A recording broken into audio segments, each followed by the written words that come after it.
சரி சார், அவர் காங்கிரஸ் தோழமை சக்தியாவே பாக்குறாருன்னு எடுத்துக்கலாம் சார். நேத்து நாடாளுமன்றத்துல 8 பேரை சஸ்பெண்ட் பண்ணிருக்காங்க சார். எல்லாத்துக்கும் குரல் கொடுக்கறதா வேலைன்னு இல்ல.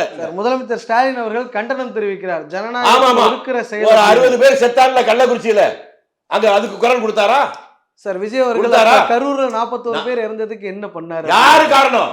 பாதுகாப்பு என்பது அரசாங்கத்துடைய கடமை, தெரியுமா உங்களுக்கு? அவர் இறந்தவர்களை இங்க கூட்டிட்டு வந்து பாக்குறாருங்கிறத. சார் நீங்க சொல்லுங்க சார். என்ன சொல்றது? ஒரு கூட்டத்துக்கு யார் பர்மிஷன் கொடுக்கணும்? யார் பாதுகாப்பு? ஒரு பொதுக்கூட்டம் நடத்தினா அதுக்கு பர்மிஷன் போலீஸ் எதுக்கு வாங்குறோம்? இல்ல சார், இப்ப ராகுல் காந்தி அவர்களே நம்ம எடுத்துக்கிறோம்னு வைங்களேன். ஒரு உதாரணம் சொல்றேன். ஹத்ராஸ்ல ஒரு சம்பவம் நடக்குது. ராகுல் காந்தி அவர்கள் எனக்கு அதுக்கு சம்பந்தம் இல்லை, யூபியில் யோகி ஆதித்யநாத் தான் ஆட்சி பண்றாரு, அந்த கட்சியிலேருந்து யாராவது பார்த்துக்கணும்னு நான் நினைக்கிறாரு. டெல்லியிலேருந்து வந்து ஹத்ராஸ்ல நடந்த சம்பவத்தை பார்க்குறாரு, அந்த குடும்பத்தை சந்திக்கிறாரு. ஆனா தன்னுடைய கூட்டத்துக்கு இதை சொன்னாதான் உனக்கு புரியும். 41 குடும்பம் செத்தாங்களா?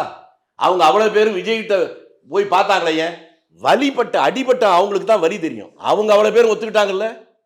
இதுக்கு காரணம் விஜய் இல்லைன்னு சம்பந்தப்பட்டவங்களே விஜய் தப்பு பண்ணலன்னு சொல்றான்.